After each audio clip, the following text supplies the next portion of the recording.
Hello friends, Bhavani classes में आपका स्वागत है। तो कोऑपरेटिव बैंक के जो राजस्थान जीके का टॉपिक है उसमें कला और संस्कृति शब्द भी दिया हुआ है कोर्स में। तो आज हम कला और संस्कृति से संबंधित जो क्वेश्चन है वो करेंगे। तो देखिए, पहला क्वेश्चन है, गोगा जी से संबंधित कौन सा स्थान शीर्ष मेडी कहलाता है। देखिए, एक गोगा जी से संबंधित, गोगा जी कौन थे।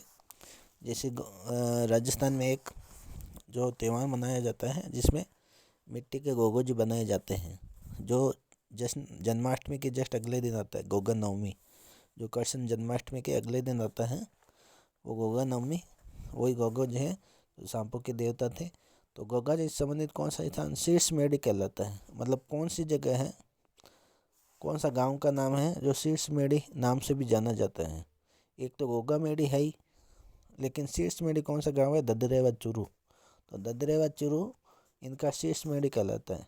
गोगा जहाँ पे शीर्ष गिरा था, मतलब सर गिरा था, वो शीर्ष मेडी कहलाता है, और जहाँ पे धड़ गिरा था वो गोगा मेडी कहलाता है। मतलब शरीर जहाँ पे गिरा था वो गोगा मेडी कहलाता है। तो गोगा मेडी तो है हनुमानगढ़ में, यानी कि जो उनका धड़ है वो हनुमानगढ़ में गिरा। वो स्थान कौन सा था, गोगा मेडी गाँव का नाम है। और जो सिर गिरा था, शीर्ष मेडी कहलाता है, वो गिरा था ददरेवा, जो चूरू जिले में। तो क्वेश्चन ये था कि शीर्ष मेडी कहलाता है कौन सा स्थान है, ददरेवा चूरू। अगला है कि रामदेव जी का जन्म कहाँ हुआ था, यानी जिला भी बताना है कि राम जी का जन्म कहाँ हुआ था। तो रामदेव जी का जन्म रामदेवरा में नहीं हुआ था। रामदेवरा तो जैसलमेर जिले में है, लेकिन रामदेव जी का जो जन्म है वो उडू कश्मीर में हुआ था, जो कि सिव तहसील के अंदर है, बाड़मेर में। तो बाड़मेर जिले के अंदर रामदेव का जन्म हुआ था। गांव का नाम है उडू कश्मीर, जो सिव तहसील में है। सिव तहसील वही है जो अभी जो रविंदर सिंह जी भाटी जो जीते थे, वो तहसील सिव है। तो रामदेव जी का जन्म भी उसी तहसील के अंदर उडू कश्मीर नाम के गांव में हुआ था। अगला क्वेश्चन है, राठौर की कुल देवी कौन सी है। मतलब इसके राजपूतों के अंदर बहुत सारे जो राजवंश हैं, राठौड़ राजवंश भी है, चौहान भी है, भाटी भी है। तो राठौड़ों की कुल देवी कौन है। तो राठौड़ राजवंश की कुल देवी है श्री नागणजी माता जी। नागणजी माता जी, इनका मेन धाम है नागणजी माता जी का नागणा धाम कहलाता है, बालोतरा जिले के अंदर है। तो वो नागणजी माता इनकी राठौड़ों की कुल देवी है। इस प्रकार यदि दूसरे कुल देवी के बारे में बात की जाए राजपूतों के, जिस चौहान राजवंश की कुल देवी है वो आशापुरा माता जी है। जो याद रखे, ये भी क्वेश्चन आ सकता है। उनका मेन जो मंदिर है वो नाडोल पाली में आशापुरा माता का। इसके अलावा भाटी राजवंश भी होते हैं इनके अंदर राजपूतों में। भाटी राजवंश का कहा जाए तो स्वांग्या माता है, जिनका मंदिर जैसलमेर में है। तो इस प्रकार तो राठौड़ की कुल देवी कौन है, नागणजी माता जी। इसके अलावा जीण माता का मंदिर कहाँ है, जीण माता का मंदिर कहाँ है। तो जीण माता है, कैसे याद रखोगे, क्योंकि देवी देवता बहुत सारे हैं राजस्थान के अंदर। तो जीण माता भी एक माता है। तो जीण माता, यदि जीण माता आपने कई शब्द सुना हुआ है तो उसको रेवासा सीकर से जोड़ सकते हैं। तो जीण माता का मंदिर कहाँ है, रेवासा सीकर के अंदर। रेवासा गांव का नाम है और सीकर जिले में रेवासा में जीण माता का मंदिर है। शिला देवी का मेला कहाँ पड़ता है। शिला देवी शीतला माता वही है जिनका ठंडा उस गर्म चीज़ें नहीं खाते हैं, शीतला माता कह दो, शिला देवी कह दो। और मेन जो मंदिर है उनका आमेर जयपुर में, वहाँ बहुत बड़ा मेला लगता भी है उनके शीतला माता का, शीतला अष्टमी के दिन। तो शिला देवी का मंदिर कहाँ है, आमेर जयपुर में। अगला क्वेश्चन है कि राजस्थान में भक्ति आंदोलन के जनक कौन थे।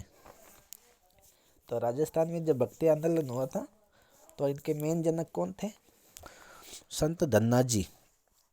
तो राजस्थान में भक्ति आंदोलन के जनक थे संत धन्ना जी, तो ये ध्यान रखिए।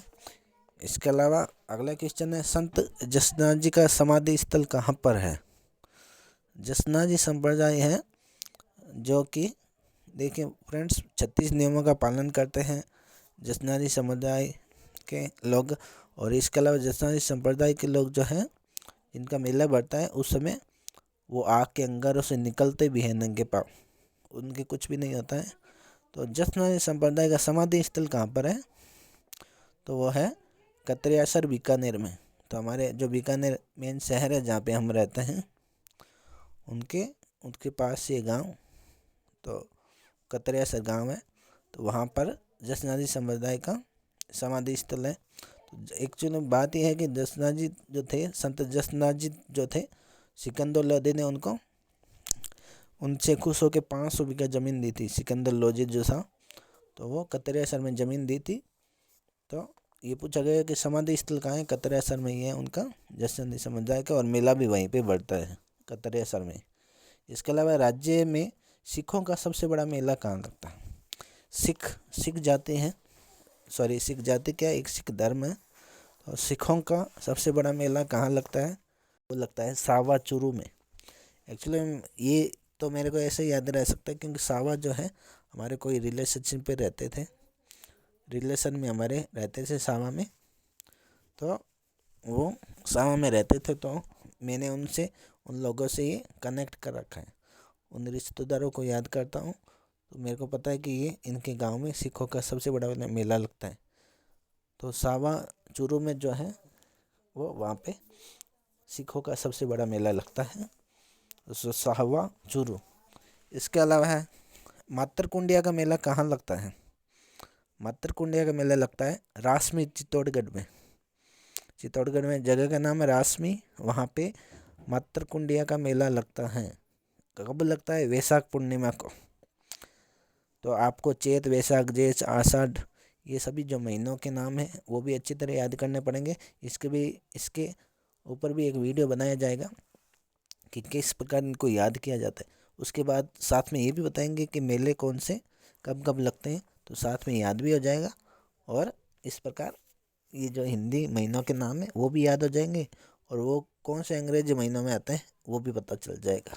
जैसे जिस प्रकार चैत जो है महीना, वो माना जाए तो अप्रैल के अंदर आता है, मार्च अप्रैल के अंदर आता है, आप मान लो अप्रैल के अंदर ही आता है। तो जो चैत है हिंदी महीने का, हिंदी कैलेंडर का पहला महीना चैत्र वैशाख, तो जो चैत्र है वो हम अप्रैल में मान सकते हैं कि अप्रैल में आता है। इस प्रकार अप्रैल, मई, जून, जुलाई, इस प्रकार बाकी हिंदी महीने, और लास्ट हिंदी महीना होगा वो मार्च में आएगा।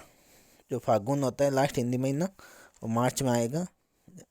तो इस प्रकार इस पर भी एक वीडियो बनाया जाएगा वो आगे। बेणेश्वर मेला कब लगता है? तो बेणेश्वर जो मेला है वो लगता है माघ पूर्णिमा। तो माघ पूर्णिमा को बेणेश्वर का मेला लगता है। बेणेश्वर मेला वही है आदिवासियों का कुंभ, डूंगरपुर में लगता है बेणेश्वर मेला। इसके अलावा बेणेश्वर मेले के बारे में कहा जा सकता है कि वहाँ पे खंडित शिवलिंग की पूजा होती है।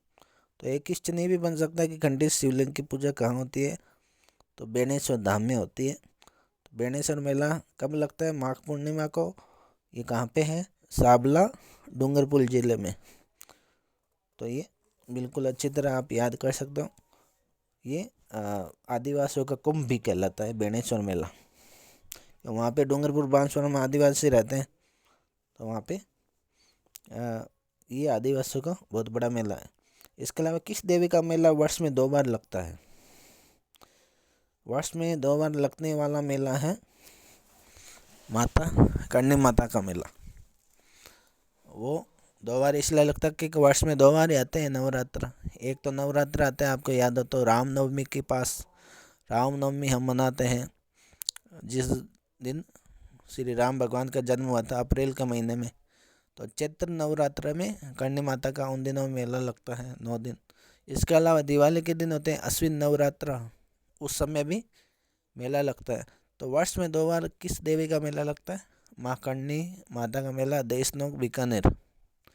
तो ये वर्ष में 2 बार लगता है मेला।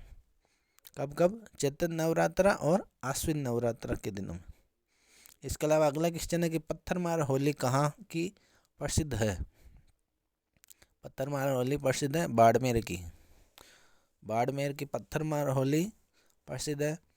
इसके अलावा आप ये बाकी होलियाँ वो भी बता दी जाएगी कि लठमार होली है, जैसे महावीर जी की लठमार होली है करौली की, श्री महावीर जी में मनाई जाती है करौली की लठमार होली है। और इसके अलावा कोड़ामार होली है, वो बिनाई में है।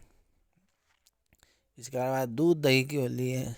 दूध दही का मतलब है ये श्री कृष्ण जी से संबंधित है, तो दूध दही की होली है वो श्री नाथ द्वारा में मनाई जाती है। इसके अलावा अंगारों की होली होती है, वो लाल सोट दौसा की प्रसिद्ध है। ब्यावर की होली भी प्रसिद्ध है। इसके अलावा डोलची मार होली भी है बीकानेर की। तो इस प्रकार होली अलग अलग तरह की है। इसमें से कैसा भी क्वेश्चन पूछा जा सकता है। तो यही क्वेश्चन है कि पत्थरमार होली की कहाँ, पत्थरमार होली जो है वो कहाँ की प्रसिद्ध है, बाड़मेर की। इसके अलावा कि बसंत पंचमी कहाँ कब मनाई जाती है। जैसे फ्रेंड्स ये भी जब भी पूछा जाए कि ये जो त्यौहार है वो कब मनाया जाता है, तो उसमें 3 चीज़ें पूछी जाएगी। मतलब हमें 3 चीज़ें बतानी पड़ेगी। एक तो वो तिथि, एकम, नवमी, दूज, तृतीया, वो तिथि बतानी पड़ेगी। इसके अलावा शुक्ल पक्ष या कृष्ण पक्ष दोनों में से एक बताना पड़ेगा। और इसके अलावा वो महीना बताना पड़ेगा, चैत्र है, बैसाख है, जेठ है। तो बसंत पंचमी कब मनाई जाती है, तो इसमें तिथि तो बताने की आवश्यकता नहीं, पंचमी है तो पंचमी को मनाई जाएगी। इसके अलावा हमें शुक्ल और कृष्ण पक्ष दोनों में से एक बताना है। तो हमें पता है कि बसंत पंचमी अच्छा त्यौहार है, शुभ त्यौहार है, तो ये इसमें पीले वस्त्र पहने जाते हैं। तो इस ये शुक्ल पक्ष में मनाया जाएगा।